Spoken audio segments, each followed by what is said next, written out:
Being a modern anime fan can be more than a little overwhelming. There are so many shows vying for your views, but only a handful of the ones you check out will even begin living up to their potential, and only a handful of those will ever totally fulfill it. Disappointments rack up, and with them, trepidation toward taking more chances until you're stuck watching the few massive sure things that everyone is talking about, and maybe whatever your favorite YouTubers recommend. What if I were to tell you that there's a way to drastically raise your odds of discovering great new stories for yourself while simultaneously reducing the time you spend on disappointments? The answer is to go back to something simpler, less commercial, more monochromatic. Reject anime. Return to manga. I understand that this is a rather drastic lifestyle change I'm proposing. You're here to watch stuff, not read stuff. You like the animation part of the anime, the sakuga, cinematography, music, and voice acting. What could manga possibly offer to make up for all that? For starters, it's a much more expedient mode of storytelling than anime, or at least it can be. You can, and absolutely should when you have the time, mosey through your manga at a luxuriant pace, pausing to pore over the finer points of each panel's artwork so that you can fully appreciate all the effort and time that goes into them. That's even preferable for epic fantasy like Berserk and Nausicaa, or horror manga like this one. But you can also blast through like 3 volumes or more of your average Shonen Jump or Shoujo Beat thing in an afternoon without missing a beat, absorbing all those visual subtleties entirely subconsciously. The best thing about reading is that you get to do it on your own time, however much of that might be available to you at any given time. Be it a bathroom break, a bus ride, the moments before class starts, or the interminable wait between the bits of a Zoom meeting that actually require your specific input, you'll be surprised how much of your backlog you can clear just by silently stealing a few minutes here and there. Now, you may think that you just don't want to read at all because that's for nerds, but that's almost certainly a lie, and not only can I prove it, but in the same sentence, I'll improve your whole life. Think about when the last time was you checked Twitter and how much time you spent on it. Now, consider how much less stressed out you'd have been if you'd used that time to read a chapter of One Piece instead, or Sakamoto Days, or Spy Family, or Marshall, or My Hero Academia, Vigilantes or Original Recipe. Take your pick. It doesn't even have to be a shonen thing. All that matters is all the good it'll do for your mental health to remove the cursed bird app from your home screen and replace it with Bookwalker or the Shonen Jump app. And if you're a fan of Dorohedoro, either the manga or the anime, then today's sponsor stands to do just as much to improve your living quarters. On August 14th, Figurama Collectors is opening pre-orders for this stunning 1/8 scale statue of Kaiman and Nikaido, the first in their elite Figumiz line. The intricate, digitally sculpted base features a door to the world of sorcerers, a zombie, or bits of one, and some authentic whole garbage. Just take in those crushed beer cans, that soggy box of dumplings. The attention to detail here is simply staggering. And that's doubly true of the figures themselves, which are Figurama's first ever hand-sculpted pieces, crafted by Japanese artisan Shuzo Araki. Their blood-splattered paint jobs and high-energy action poses pair beautifully with the childlike joy on their stupid, adorable faces, which are sculpted and painted with such authenticity that I wouldn't blame you for wanting to cover up Kaiman's mouth with the included swappable mask. You know, just to be safe. And if you want them to match, Nikaido's got her own mask to wear. Only 800 of these are available worldwide, and Figurama Collectors statues have been known to sell out in as little as 55 minutes, so if you want to own the world's first resin statue of Dorohedoro, and I know you do, you're going to want to join the wish list at the link in the doobly-doo to make sure you're there when pre-orders open on August 14th at 11 p.m. JST. This premium figurine will run you a premium of $450, but with their payment plans, you can make that as low as $60 a month, and if you use the coupon code DCNMB at checkout, you can shave another $25 off the total. Don't miss your chance to own this truly elite collector's item. That said, this isn't just a question of the format's convenience. Manga's its own art form, with its own distinct advantages over anime. That flexible pacing I was talking about can also be a powerful storytelling tool. On the most basic level, the amount of text and overall information that can be condensed into a single page varies wildly, which means that if, say, a mangaka needs to set up the next stretch of their story with a load of exposition that can't just be folded organically into the action, they can dump it all in one dense single-panel diagram or multi-panel montage. In anime, an equivalent exposition dump might take a quarter episode's worth of dialogue to deliver and be much more obstructive to the overall story. This leaves room for the rest of the chapter to still contain content that's not context, and on top of that, the fact that diagram pages tend to have simpler art and lots of text also means that more time can be devoted to drawing and polishing all of those other pages, improving the manga's storytelling quality overall. This approach is so effective that both the JoJo and Dr. Stone anime lift it wholesale from their respective source material, but in both cases, the implementation's kinda janky, as the strict runtime limits of the medium mean that either viewers have to pause to read everything, or the diagrams have to stay on screen for a while, thus cutting into the story's content. Though I must say, I still prefer that to the Idaten deities approach of simply fast-forwarding through all the exposition and still having it take too long. But there's no fix-all solution for it, because this is something that manga simply does better than anime. And there are many other benefits to the medium's loose relationship with time, like how having blink-and-you-miss-'em action shots frozen forever in a single panel means you'll never actually have to miss them. And on the flip side, a skillful manga artist can create a single image that encapsulates an entire scene's worth of events. The Zombie Devil spread that I talked about in my Chainsaw Man video is a great example of that, and like everything else in Chainsaw Man, this aspect just keeps getting better with time. Because the reader is also an active participant in setting the pace of the story and turning pages to keep it going, thriller and horror manga are able to ramp up their tension in a manner that's tuned to the sensibilities of each audience member, while still delivering sudden and dramatic surprises at the flip of a page. That principle is the foundation of Junji Ito's entire career. Of course, it's not just the pacing of manga that makes his work sing so hauntingly. Equally important is his insanely, disturbingly detailed art. And whether it's a weekly shonen thing, a monthly josei thing, or something else entirely, that's another thing manga will always have over anime. It's just inevitable when comparing a format that demands maybe 80 drawings a week to one that needs thousands in full color. Manga artists can take time that anime artists simply can't to carefully place shading and highlights, perfect their compositions, and craft subtle, evocative expressions for their characters. Look at Dr. Stone.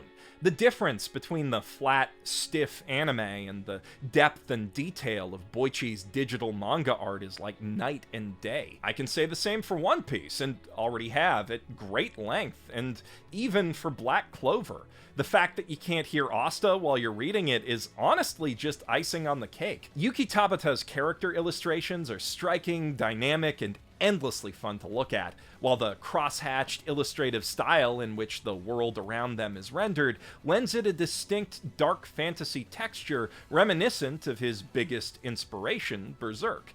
And Berserk is, of course, the best example out there of a manga so intricately, painstakingly perfected page after page that no anime production, no artist, period, save for the late great genius who created it, could ever hope to replicate its full splendor. But it's not just the enhanced detail that makes great manga art so impressive. This is a medium defined by its limitations, chiefly the uniform page sizes and cheap black and white printing of the magazine anthologies in which the vast majority of manga get their start. Because color pages are a commodity, manga artists need to master composition and contrast if they want to catch any new reader's eyes. And if they want to keep them, they also need to carefully consider their layouts, placing dialogue bubbles and composing images to guide your eyes through each page. Panel shapes and spacing, sound effects, perspective, and even style of line art can all drastically alter the overall mood of a scene, page, or chapter. There are as many ways to add subtext to manga as there are angles at which a line can cross a page. We find a classic example in the very first World Tournament arc of the original Dragon Ball, in the fight between Nam and Goku. Note how the top panel of each page slants downward whenever Goku is on the defensive, and upward when he's winning. It's a simple technique, but the way it makes your eyes bounce around as you read helps you feel like you're actually following the flow of a fight instead of just scanning a page. With a bit of tweaking, unconventional paneling like that can also be used to disorient the reader. For instance, in his next fight against Jackie Chun, the overwhelming impact of the series' first ever Kamehameha clash is sold with a reaction page that tilts the whole World Tournament stage on its side, forcing every panel around it to distort at odd angles. And by following the last panel of a bug-eyed Jackie stumbling to his feet with a smiling Goku sitting back up in a near-symmetrical squared-off frame, the manga additionally informs us that its hero's powers of recovery are superhuman. Akira Toriyama was something of a genius when it came to twisting the format of manga to his own ends, and his influence on future works would stretch far beyond establishing the basic shonen battle formula. Of course, manga has come a long way in the 3.5 decades since he helped redefine it, so it might be helpful to take a look at what a modern genius is doing with the medium.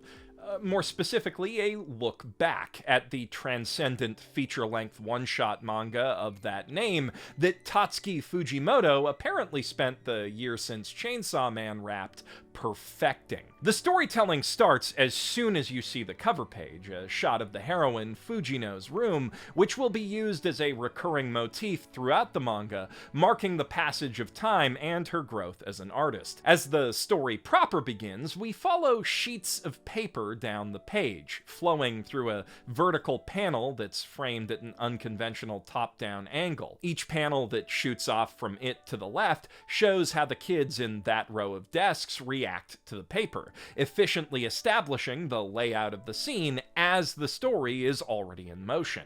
Turning the page, we get to see what they're laughing at as a manga within the manga, with Fujino dangling her copy of the newsletter out of her own panel as if to hand it to us, accentuating the break in the fourth wall that this framing causes. In a show of artistic restraint, this panel pop-out effect, which Fujimoto loves using in Chainsaw Man, won't be used again in this one till its very end. Another page turn brings us to another clever layout, where as our eyes scan the bottom two panels of the right-hand page, then jump up to the top left, it creates a zoom-in effect on Fujino's face. The turn after that delivers a punchline to her comments on amateur artwork, while the hilarious close-up reaction face framed opposite that artwork completes that zoom-in and gives the effect a narrative purpose. On the page after that, we see her feeling small and lost in the exact kind of insanely detailed manga background that Kyomoto is so dishearteningly good at drawing. But within that setting, the metaphor of a farmer sowing seeds helps her realize what it'll take to catch up to her rival. Flipping the page yet again, a similarly framed shot of the fields coupled with a large close-up of her running creates the impression that she's suddenly breaking into motion. The page after that tells a self-contained story, bookended top to bottom with a Google question and its answer, while a scene within that one-page story is bookended horizontally with two exterior shots of the same bookstore. Then, in the 4 pages that follow that, we begin to understand what that cover was setting up as a panel-by-panel montage of Fujino's back, hunched, always drawing as life goes on around her, illustrates the dedication, effort, time, and obsession it'll take her to become a great artist. And at the same time, the deepening shadows in that room reflect the effect this has on her mental state. I could keep going for the next 126 pages, and honestly, I've only scratched the surface of these ones. Look Back is the best movie I've seen all year besides maybe Inside, and as a manga, every bit as much a masterpiece as Chainsaw Man, if not more so. So, just, read it, okay? I know it's only been a couple weeks since Chainsaw Man and Odd Taxi, but it'll change your life. Again. Okay, I know I've heaped a lot of praise on Tatsuki Fujimoto lately, but he is just one talented artist out of many. Manga is a fiercely competitive industry, and anyone with a regular slot in a big magazine is likely doing something to push the medium in a new direction. Not to mention learning from all the other creators doing the same, which is one of the coolest things about keeping up with manga. You get to see that visual language evolving in real time. Due to production lag, it can take years for anime to react to and build upon the cool things other anime do, but when a mangaka does something clever with the format or formula, other creators can start riffing on it in a matter of weeks. And in the space of a few months, or a year, depending on how long the creator spends developing their concept, whole new series can spring up inspired by the accomplishments of still ongoing hits. The newly minted Shonen Jump series Chojin X by Sui Ishida and The Hunter's Guild Red Hood by Yuki Kawaguchi both seem to have been chugging some of that chainsaw juice, if you catch my drift. Leaning into the horror comedy tinged action, bold experimental character designs, and even bolder page layouts to incredible effect, which is only fair as Ishida's last manga, Tokyo Ghoul, was likely a huge influence on Chainsaw Man in turn. Tokyo Ghoul is also, of course, a premier example of how a bad anime adaptation can ruin a great manga, not just through a difference in art quality or plot pacing, but a radical shift in focus to episodic action-based storytelling that turns what is definitively a dramatic psychological thriller into an edgy anime wrestling promotion. They may as well be completely different series, and I cannot overstate how good the Tokyo Ghoul manga really is, not just in comparison to the anime, but in general. If you take this video's advice, make it one of your first binges. I'd also suggest reading Tokyo Revengers, because while the anime is pretty decent in comparison to Tokyo Ghoul, the only thing it really does to leverage the strength of its medium is add in voice acting and music, while its stiff, ugly animation takes away so much of the visual dynamism that makes the manga as great as it is.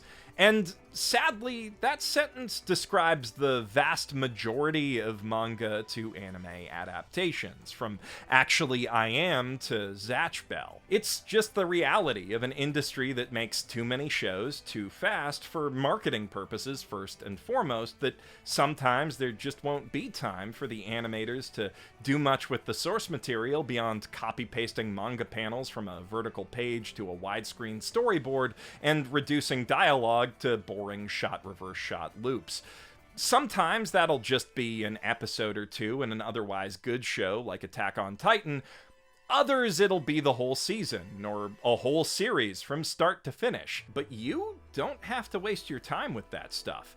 You can just watch the only seasons of The Promised Neverland and One Punch Man and read the rest.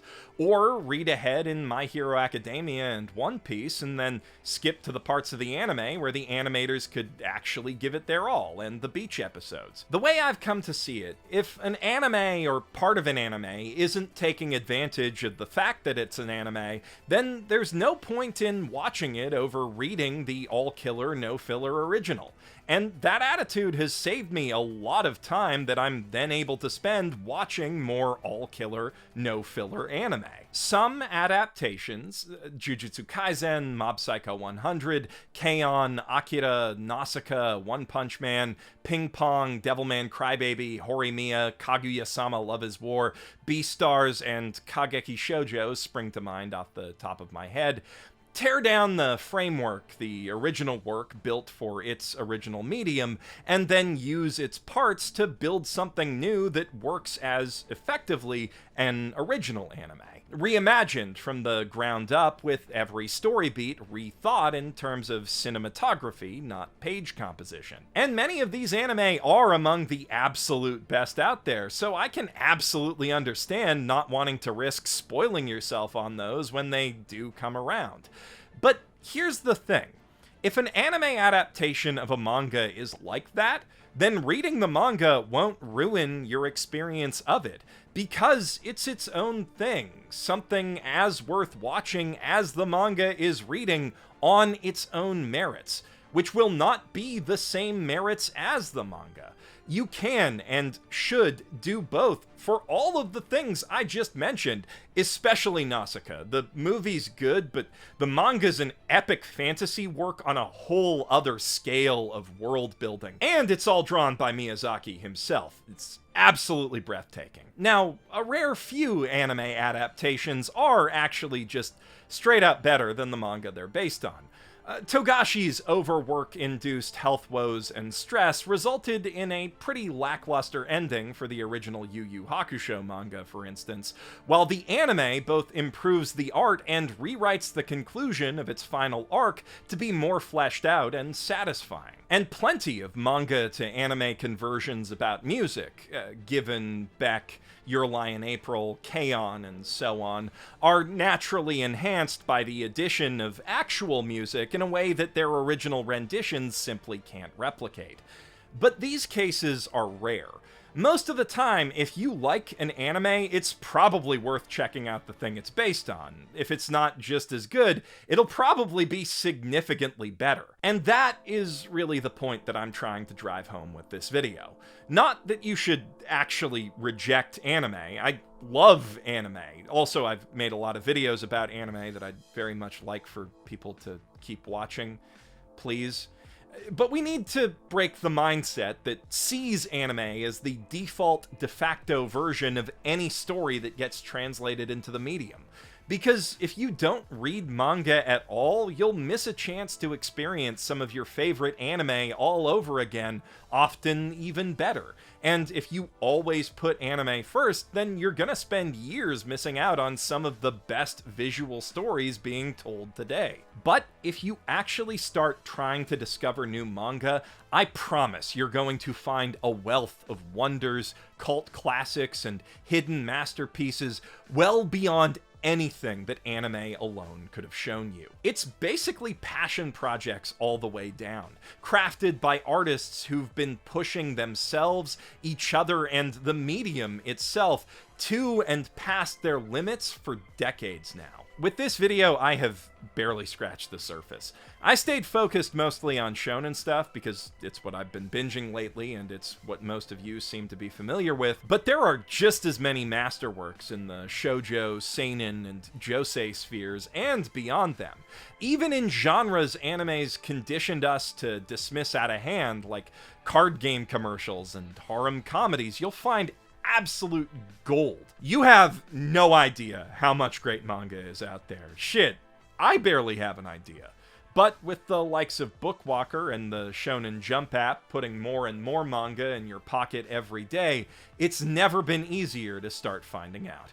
I'm Geoff Thew, professional shitbag, signing out from my mother's basement.